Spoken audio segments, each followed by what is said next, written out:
आगे बढ़ते हैं और अब आपको दिखाते हैं अपना महाराष्ट्र।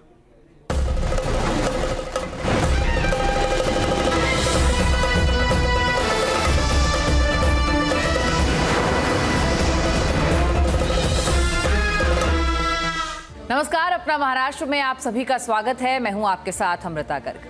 महाराष्ट्र सरकार ने किसानों को बड़ी राहत देते हुए राज्य के इतिहास की सबसे बड़ी कर्ज माफी योजना का ऐलान किया है। महाराष्ट्र की महायुति सरकार ने किसानों के लिए 36,585 करोड़ की ऐतिहासिक कर्ज माफी योजना को मंजूरी दी है।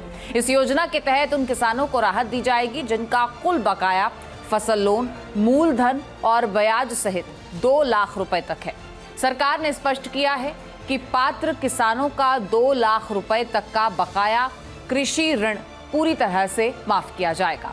सरकार के इस कदम से राज्य के 56 लाख से ज्यादा किसानों को सीधा फायदा मिलने की उम्मीद है। तो वहीं मुख्यमंत्री देवेंद्र फडणवीस ने साफ किया है कि ये फैसला किसी राजनीतिक उद्देश्य से नहीं, बल्कि किसानों को आर्थिक राहत देने और उन्हें दोबारा ऋण उपलब्ध कराने के लिए किया गया है। पहिल्यांदा तर मी स्पष्ट करू इच्छितो, समोर कुठल्याही निवडणुका नसताना आम्ही कर्जमाफी केली आहे असा विचार आम्ही केला नाही, कारण आमच्याकरता कर्जमाफी हा राजकीय विषय नाही।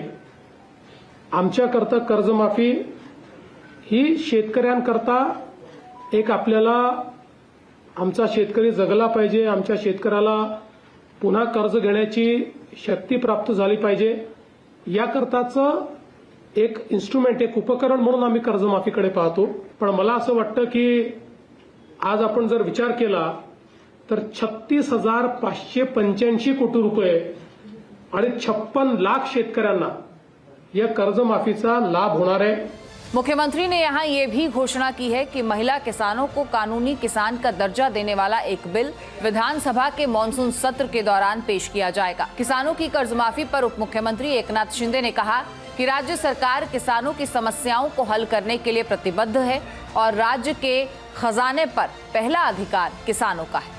उन्होंने बताया कि सरकार ने पहले भी किसानों के लिए आर्थिक सहायता, प्रोत्साहन अनुदान और प्राकृतिक आपदा से प्रभावित किसानों को राहत पैकेज दिए हैं और आगे भी वो किसानों के हितों के लिए काम करती रहेगी। किसानों की कर्जमाफी के फैसले पर उप मुख्यमंत्री सुनेत्रा अजीत पवार ने कहा कि उन्होंने राज्य सरकार महिला किसानों को सम्मान और अधिकार दिलाने के लिए प्रतिबद्धता हमेशा से जाहिर की है और इस विधेयक के पारित होने से लाखों महिलाओं को लाभ मिलेगा। उन्होंने कहा कि संयुक्त राष्ट्र ने वर्ष 2026 को अंतर्राष्ट्रीय महिला किसान वर्ष घोषित किया है। ऐसे समय में महिला किसानों को कानूनी पहचान देना एक ऐतिहासिक कदम साबित होगा। महाराष्ट्र सरकार ने नागपुर के डॉक्टर बाबा साहब अंबेडकर अंतर्राष्ट्रीय हवाई अड्डे के विकास की दिशा में एक बड़ा कदम उठाया है। एक ऐतिहासिक हस्तांतरण समारोह में इस हवाई अड्डे के पुनः विकास की जिम्मेदारी आधिकारिक तौर पर GMR समूह को सौंप दी गई है। मुख्यमंत्री ने विश्वास जताया है कि इस फैसले से नागपुर में एक बेहद आधुनिक और विश्व स्तरीय एयरपोर्ट तैयार होगा, जो मध्य भारत के लिए एक प्रमुख एविएशन हब बनेगा। इससे क्षेत्र में कार्गो हब का पुराना सपना सच होगा और महाराष्ट्र के आर्थिक विकास को एक नई व बड़ी रफ्तार मिलेगी। महाराष्ट्र सरकार ने तकनीक आधारित सुशासन को बढ़ावा देते हुए राज्य में कई नई डिजिटल सेवाओं की शुरुआत की है। मुख्यमंत्री ने विधान भवन में आयोजित कार्यक्रम के दौरान महासारथी, महाडीबीटी 2.0 और सेवा केंद्र के मानकीकरण, डिजिटल जीवन प्रमाण पत्र, साथ ही राज्य के AI मॉडल का शुभारंभ किया। मुख्यमंत्री ने कहा कि इन तमाम पहलों का उद्देश्य सरकारी सेवाओं को अधिक प्रभावी, पारदर्शी और नागरिकों के लिए सुलभ बनाना है।